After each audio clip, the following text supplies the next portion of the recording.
from the station that's on your side. This is News 12, First at 5. Today marks 80 years since the attack on Pearl Harbor. People from around the world are remembering the day of infamy. And while we've heard new concerns over the spread of the Omicron variant, doctors want to remind us that Delta is still out there. But first, 4 threats at 3 schools in 6 days, and that's just in Georgia. It started last week at Burke County High. Then more threats were made against Hephzibah and Cross Creek High. Now today we're learning more threats, this time in Aiken County at Aiken and North Augusta High. Social media is where the majority of these threats have taken place, but you can see Burke County Public School and their sheriff office are using Facebook to keep open communication with the parents and families. This morning, a surprise sweep of the high school with the dogs determined things were all clear, but the reward for any information leading to an arrest for the person who sent the threats is up to $4,000 now. But an arrest is just the beginning of the punishment a student may face for sending a threat like this. The Augusta District Attorney says just because you're a juvenile does not mean there will not be any consequences. A school threat could be considered a terroristic threat up to 5 years in prison. More credible threats that include a step toward actual violence could result in serious prison time as an aggravated assault or criminal attempt murder. The district attorney says, bottom line, no matter how old you are, how serious you are about harming others, or if you're just trying to get out of a test, if you threaten a school, you are going to jail. According to the GBI, from January to September of this year, 42 school threats have been reported to them. In 2020, the total number was 38. The year before, it was 101, and the year before that, 179. The numbers show school threats in Georgia are declining, but with more students back in the classroom, it's hard to know if this trend will keep going down. Much more news ahead. We're going to give you another look out. Very heavy rainfall at times tomorrow morning as well. A few locations possibly picking up over an inch of rainfall when it's all said and done.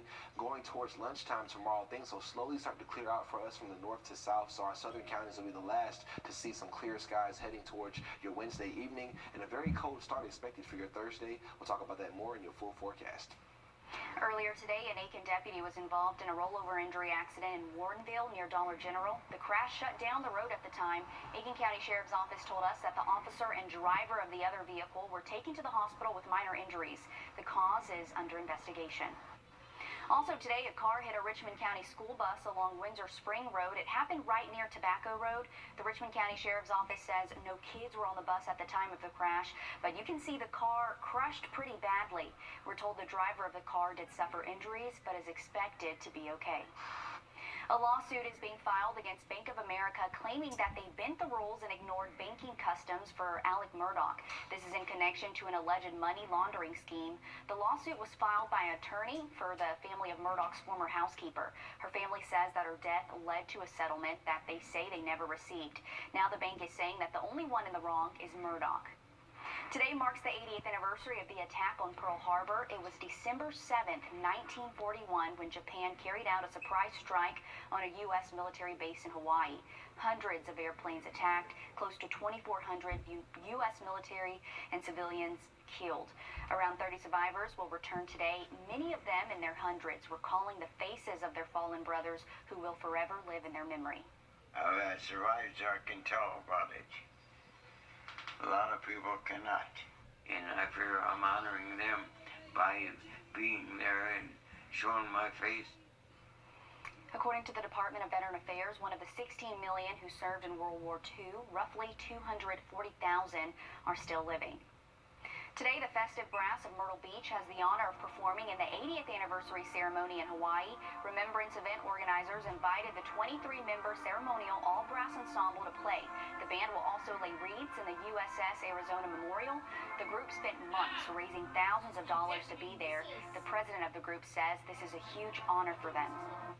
A federal judge has blocked the vaccine requirement for federal contractors. A judge in Augusta heard verbal arguments Friday and issued a stop today against enforcing the vaccine mandate. The case was brought by both attorney generals and governors in South Carolina and Georgia, along with other states. Judges have already temporarily blocked vaccine mandates for healthcare workers. Around the country, COVID cases are on the rise, and right now the U.S. is seeing more than 120,000 new cases a day and more than 1,600 deaths. Public health officials say that almost all of these cases are the Delta variant, but they're still keeping an eye out on the spread of Omicron. Emerging evidence shows it may spread more quickly than Delta, but could be less severe. You have a virus that could knock out a more virulent strain like Delta and evolve to what would be the best case scenario, evolve to essentially a common cold-like virus. Experts say there's still more to learn about Omicron. In the meantime, they say vaccines are our best protection. More research is coming out about mixing and matching your COVID vaccines. A university in the UK found that those who received a first dose of Pfizer and a second dose of Moderna had better immunity.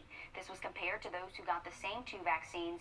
While the spread of new COVID variants like Omicron is putting pressure on countries around the world to speed up vaccination campaigns, Europe's top drug regulator says mixing vaccines could help with the rollout.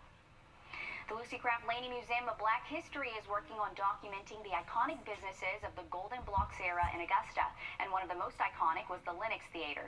The museum is looking for personal remembrances connected to the theater. If you remember going and would like to share your story, you can call the number on your screen, 724-3576. You can get the fur family together to get their own holiday photos. All dogs and cats are invited to strike a pose with Santa at the Augusta Mall. You can head to the Augusta Mall's website and look for Santa pics. Then you can reserve your time and date of when you want to bring your pets. They say they do accept walk-in visits also. It's that time of year, Christmas shopping, and with the holiday approaching and gifts still left to get, the last thing on your mind may be wrapping them. But check this out. Tri-Development Center of Aiken County has you covered. They've opened their Operation TDC Christmas store in downtown Aiken. They wrap your gifts, and with the donations they receive, turn around and buy gifts for 200 adults and kids with special needs and disabilities at their... A lot of programs are geared towards kids and families. Not a lot are geared towards, again, the special needs and stuff that we serve. So that's why it's very important for us to be able to continue doing this, because they want to have a Christmas morning like everybody else does. The Christmas store is located on 106 Park Avenue in downtown Aiken. They're open until Christmas Eve, Monday through Saturday from 11 to 6 o'clock. Still ahead, some students are doing everything they can to help people they don't even know. We're taking a look at their efforts when we get back. And we have been on a hot streak, those temperatures staying above average when we're talking about temperatures continuing. Check this out. Strong winds broke the top of the world's tallest Christmas tree in Oklahoma over the weekend. Officials are warning people to avoid the area just in case. The heavy branch that broke was left hanging by wires, and the tree, which stands at a whopping 140 feet, arrived in October from Northern California. So, geez, they didn't even have it that long, Mikhail, before that branch broke off. But this actually happened in Enid, Oklahoma, is where this tree is, which is like north of Oklahoma City, but pretty big right there, just seeing that wide view of it.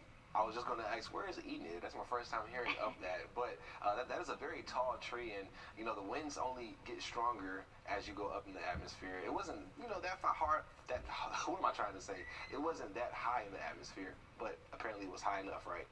Right, and good thing, I guess, no one was standing underneath it, no one's hurt, so that's always great. Now, here at home, Mikhail, the weather has just been beautiful. But what's up, Mikhail? Bad news. What did you do to us here? The forecast is changing. It's not going to be those above average temperatures and warm, sunny days we've been experiencing for about the past week and a half. We're actually going to see days like today continuing into tomorrow, but adding more rain Saturday, but still tracking the chance for some rainfall. Sounds good. Thanks so much, Mikhail. 3 University of Alabama law students demonstrated how big their hearts are by donating each a kidney to a stranger. Annie Mapp introduces us to one of these living donors. If you've ever wanted to make a difference where you literally are saving someone else's life in a way that doesn't just save them, but is also saving their family, because their family is going through so much too. This is that moment. Each year, 35,000 people find themselves on the waiting list for a kidney. But just 17,000 transplants happen annually. Angelica Mamani says that's why she's a living organ donor. I imagine just a whole and a complete family that is not going through that this Christmas. They're they're celebrating as a family as opposed to grieving a loss. Those who donate normally do it for a family member or a close friend. It's a process that requires multiple health screenings and some downtime. There are people who unfortunately are coming off the list either because they passed or for some other reason can't get a transplant any longer. And so we have many people who can benefit from this. Mamani is a law student at the University of Alabama. She donated in August of 2020. She pushed through the pain and started law classes right on time. She wasn't alone. 2 other UA law students also donated to random patients. So the likelihood that there were 3 of us in the state of Alabama and at the same law school, I thought I would go my whole life without meeting another person, honestly, who'd done the same sort of thing. And that's very cool. A lot of people are doing the same thing, and hopefully those people that did receive those transplants are going to be home for the holidays because we're just weeks away. Still ahead, we are going to take a look at a group of foster siblings in need of a home. It can be hard for siblings to be adopted into a home together, but data shows it's so important. More after the break.